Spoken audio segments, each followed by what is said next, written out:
La fuerza magnetomotriz, entonces, sacando factor común en el flujo, es igual a la longitud del núcleo sobre la permeabilidad del medio por el área del núcleo más la longitud del entrehierro sobre la permeabilidad del aire por el área del entrehierro, donde la reluctancia del núcleo va a ser igual a la longitud del núcleo más sobre la permeabilidad del medio por el área del núcleo, sobre la reluctancia del núcleo, y la reluctancia del entrehierro va a ser igual a la longitud del entrehierro sobre la permeabilidad del aire por el área del entrehierro. La fuerza magnetomotriz en términos de reluctancia queda entonces igual a F igual a Phi por Rc más Rg. La fuerza magnetomotriz igual al flujo magnético por la reluctancia del núcleo más la del entrehierro. Para calcular el flujo, entonces, pasamos la reluctancia a dividir a la fuerza magnetomotriz, y en general el flujo se calcula entonces como la fuerza magnetomotriz sobre la reluctancia total. De la ecuación reluctancia del núcleo se puede observar que la alta permeabilidad del material resulta en una baja reluctancia del núcleo, de forma que la reluctancia del núcleo es mucho menor que la reluctancia del entrehierro.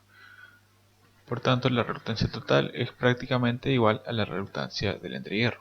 Así, el flujo para circuitos magnéticos con entrehierros puede ser calculado en términos de fuerza magnetomotriz de las propiedades particulares del entrehierro a través del flujo, que es más o menos igual a la fuerza magnetomotriz sobre la reluctancia del entrehierro. Sería igual a la fuerza magnetomotriz por la permeabilidad del medio por el aire de la sección del entrehierro sobre la longitud del entrehierro. Y esto es igual a n por i, el número de vueltas del bobinado, por la corriente, por la permeabilidad del medio, por el área de la sección del entrehierro sobre la longitud del entrehierro. Analogía entre circuitos eléctricos y magnéticos. El circuito eléctrico tiene una fuente de voltaje que hace producir una corriente que recorre un circuito con resistencias. Ahí está la ley de Ohm. Bueno, el circuito magnético también tiene una fuente de fuerza magnetomotriz que hace circular un flujo magnético, y el flujo magnético también tiene su ley de Ohm. Encadenamiento de flujo, inductancia y energía.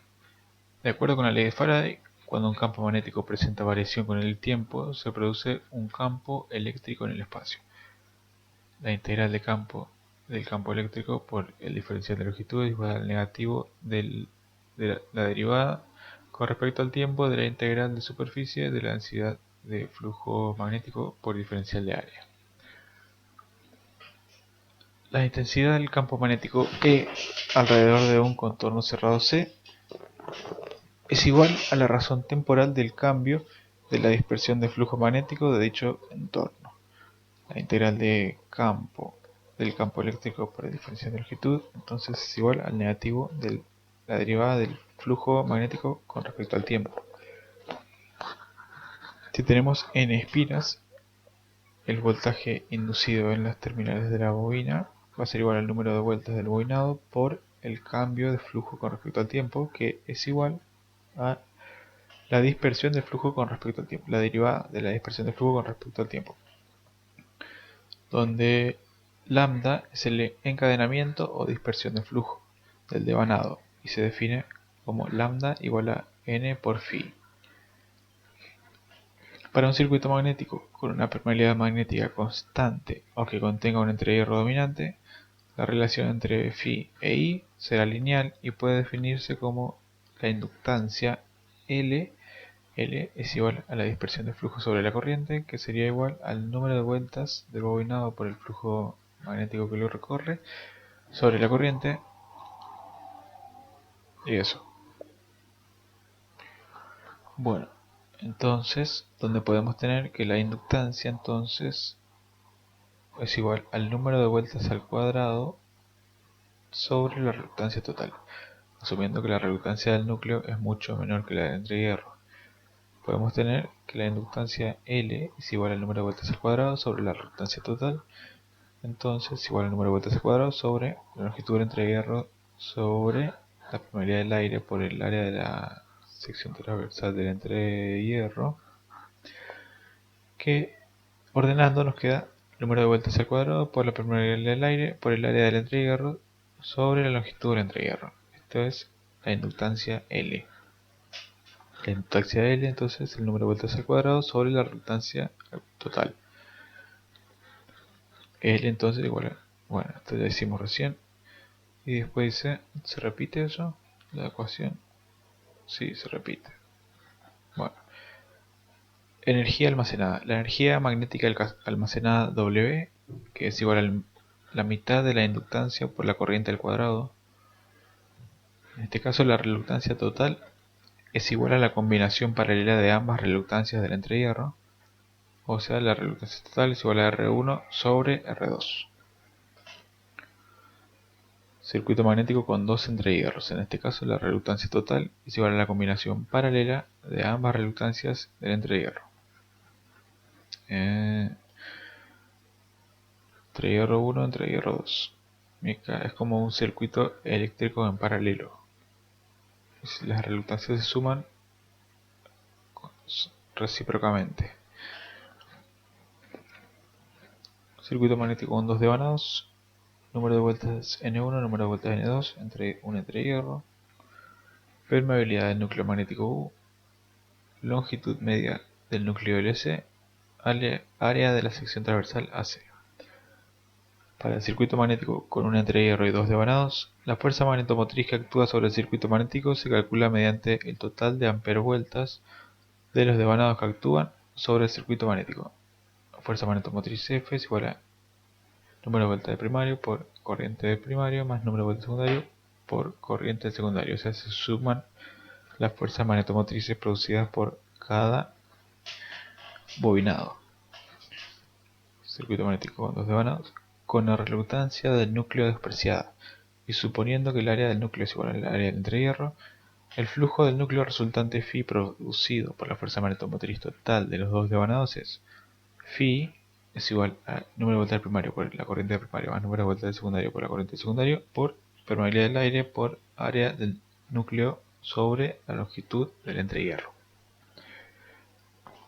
Haciendo el desglose de la ecuación anterior en términos de las corrientes individuales y de las dispersiones de flujo resultantes de la bobina 1, tenemos que la dispersión del flujo 1 es igual al número de vueltas del primario por el flujo, que es igual al número de vueltas del primario al cuadrado por la permeabilidad del aire por el área del núcleo sobre la longitud del entrehierro por la corriente del primario, más número de vueltas del primario por el número de vueltas del secundario por permeabilidad del aire por área del núcleo sobre la longitud del entrehierro por la corriente del secundario.